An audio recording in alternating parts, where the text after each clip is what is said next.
In the gray stillness before dawn, the ocean around Pearl Harbor carried a quiet that felt almost fragile. At 0637 on a Sunday morning, a thin periscope sliced through that calm water, trailing behind the silhouette of a slow-moving supply ship. From the bridge of an aging destroyer, a young reservist from Minnesota steadied his binoculars, unsure if what he saw was real or just another trick of the light. But his captain knew better. Lieutenant William Outerbridge had been in command of USS Ward for barely 48 hours when he stepped onto the bridge and looked out toward that drifting shadow. What he saw would force him to make the kind of decision that divides routine from history. A Japanese Midget submarine was slipping toward the harbor entrance, aiming to breach the defenses of a fleet still asleep. What happened next would mark the first American shot of World War II. And yet, the warning that followed would be dismissed, overlooked in the final quiet minutes before chaos unfolded. How did a forgotten destroyer with a reserve crew become the ship that tried to save Pearl Harbor? And why did its fate return to meet the man who fired that first shot? In the decades before that fragile morning in 1941, USS Ward had already lived a full life. Built in the final year of World War I, she never saw true combat. Instead, she slipped quietly into 2 decades of stillness, tied to a pier in San Diego while the world around her changed. Her steel aged, her engines grew tired. And when newer, faster destroyers filled the fleet, Ward became little more than a relic that simply refused to sink. But war has a way of calling even the forgotten back into the light. In early 1941, as tensions with Japan tightened like a vice across the Pacific, the Navy needed every hull it could float. Ward was hauled from her long slumber and recommissioned. The crew that stepped aboard her decks was not a hardened combat unit, but 85 naval reservists from Minnesota. Men who had drilled on cold Midwestern weekends, who memorized procedures from books rather than battles, who had never taken a destroyer to sea. They carried a sense of duty, not experience, onto the rusted plates beneath their boots. Their first months together were awkward, disciplined, determined. Under the watch of Lieutenant Commander Hunter Wood, they learned the rhythms of a destroyer, the thump of boilers waking, the precise swing of torpedo davits, the tense silence of dawn watches. By autumn, their drills became instinct. By winter, they were no longer a reserve crew, they were Ward's crew. 2 days before the most defining moment of their service, command passed to Lieutenant William Outerbridge. He understood the Pacific in ways few others did. He had watched Japan prepare for war during his years on the China Station. He recognized the hard edges of determination in their naval strategy, the patience behind their movements. When he stepped aboard Ward on December 5, 1941, he didn't see an obsolete destroyer. He saw a responsibility. The pre-dawn hours of December 7th began without drama. A minesweeper zigzagged across the harbor entrance. A patrol plane circled lazily overhead. Ward traced slow patterns through the dark water, her engines humming at 15 knots. Lookout scanned the horizon with the resigned focus of men who expected another quiet shift. Then came the first spark of unease, a signal from the minesweeper Condor at 0357 reporting a possible submarine. Outerbridge was pulled from his sleep, still in a bathrobe as he reached the bridge. For nearly 2 hours, Ward swept the entrance. Sonar pings echoed against empty water. Nothing surfaced.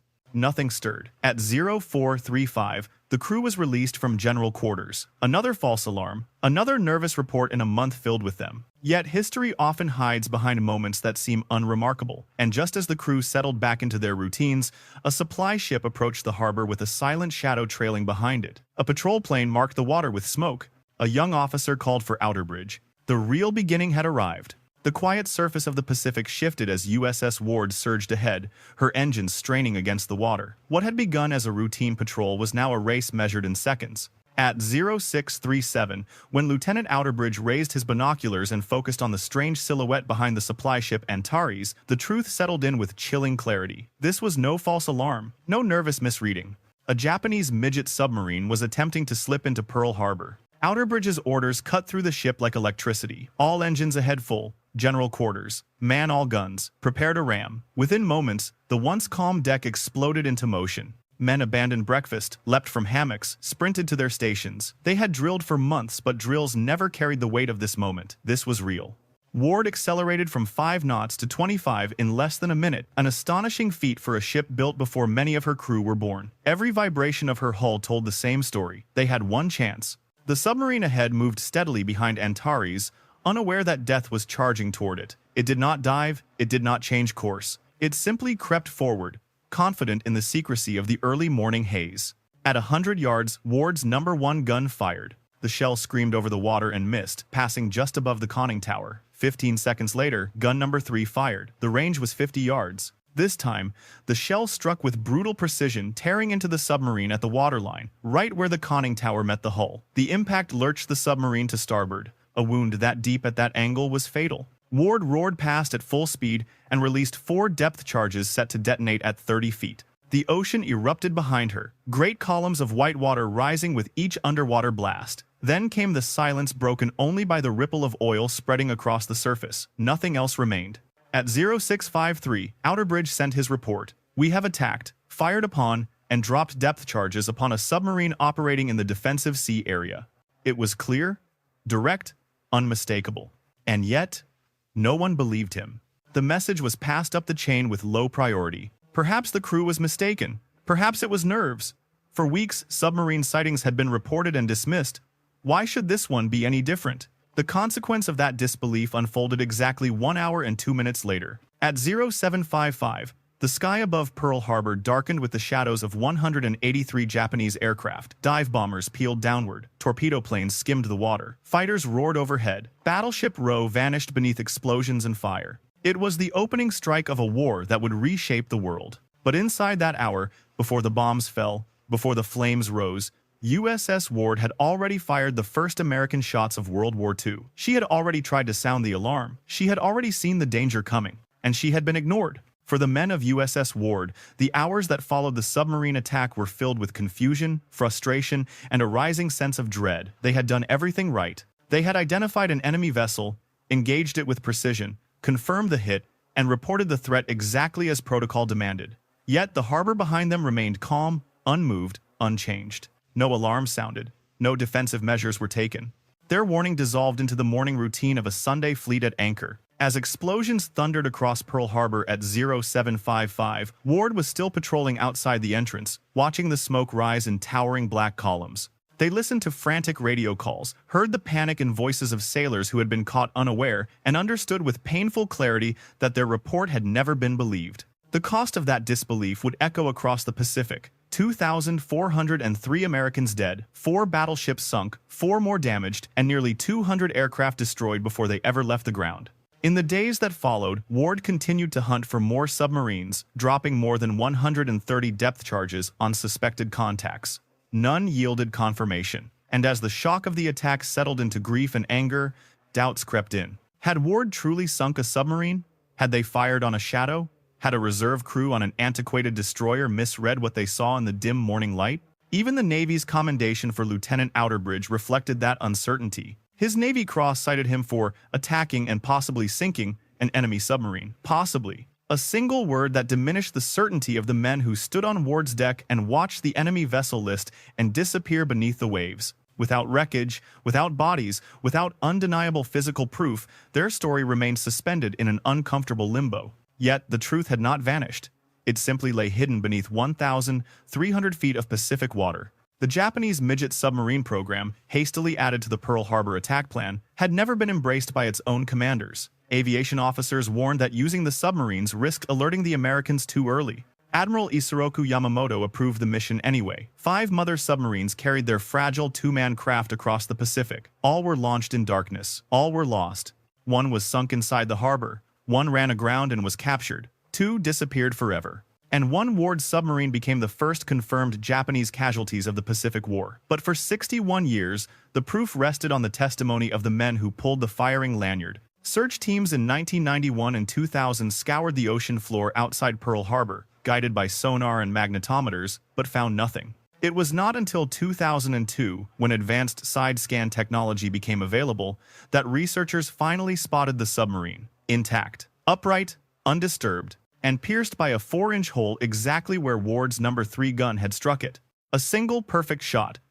A moment long doubted. A truth finally rising from the deep. From a strategic perspective, the sinking of the Midget submarine by USS Ward is more than an isolated engagement. It stands as one of the earliest and clearest examples of how warning, even when accurate, can fail inside a rigid command structure unprepared for surprise. In the tense weeks leading up to December 7th, the United States received scattered intelligence hinting at Japanese intentions, yet none of it coalesced into a vivid picture of imminent attack. The Pacific Fleet trusted routines that had never been tested by an adversary willing to gamble everything on a single, devastating blow. Ward's unheeded report exposed the fragility of that system. At every level, officers hesitated to elevate the message, perhaps out of caution, perhaps out of disbelief, that war could truly arrive in the quiet of a Sunday morning. It was a moment when human judgment, shaped by assumptions of peace, failed to match the approaching reality. In later analyses, military historians would describe the hour between Ward's warning and the first bombs as one of the most costly lapses in American naval history. Globally, the attack on Pearl Harbor marked a pivot point. Japan's decision to strike was a declaration that diplomacy had collapsed and that their imperial ambitions could only be secured through force. The coordinated use of carriers, midget submarines, and surprise tactics demonstrated a modern style of warfare that stunned observers across the world. For Axis powers, the attack signaled Japan's commitment to full-scale conflict. For the Allies, it underscored the urgency of unity. Ward's engagement, though overshadowed by the catastrophe that followed, holds its own strategic significance. It showed that even the oldest ship in the sector, crewed by reservists with limited experience, could respond decisively under pressure. It validated the importance of vigilance, readiness, and decentralized initiative principles that would guide American naval doctrine for the rest of the war. And in a broader sense, the moment when Ward fired the first shot reminds us that history rarely begins with spectacle. It begins with a lookout squinting into the dawn, an officer making a difficult decision, a report sent up the chain and left unanswered. The lesson resonates far beyond 1941. Warnings often arrive quietly, and their value depends not only on accuracy, but on the willingness of those in power to listen. Long after the smoke of Pearl Harbor faded and the war carried on across continents and oceans, the story of USS Ward settled into the quiet corners of memory. Her steel had been old, her engines temperamental, her crew largely composed of men who had left behind classrooms, storefronts, and winter fields in Minnesota. Yet it was this unlikely combination that produced the first American shot of World War II, an action that went unrecognized for decades, drowned out by the enormity of what followed. Ward continued to serve long after that morning in 1941. She carried troops through island campaigns, survived air attacks, and adapted to roles never imagined when she was first launched. But her final chapter came on December 7, 1944, when a kamikaze plunged into her hull at Ormoc Bay. Flames raced through her compartments. Her crew fought until there was nothing left to save. And then, in a twist that history seldom writes with such precision, the order to sink the burning ship fell to the man who had once commanded her. Admiral William Outerbridge watched his former vessel burn, then gave the order for USS O'Brien to open fire. Shells tore into the same thin plates he had once trusted with his life.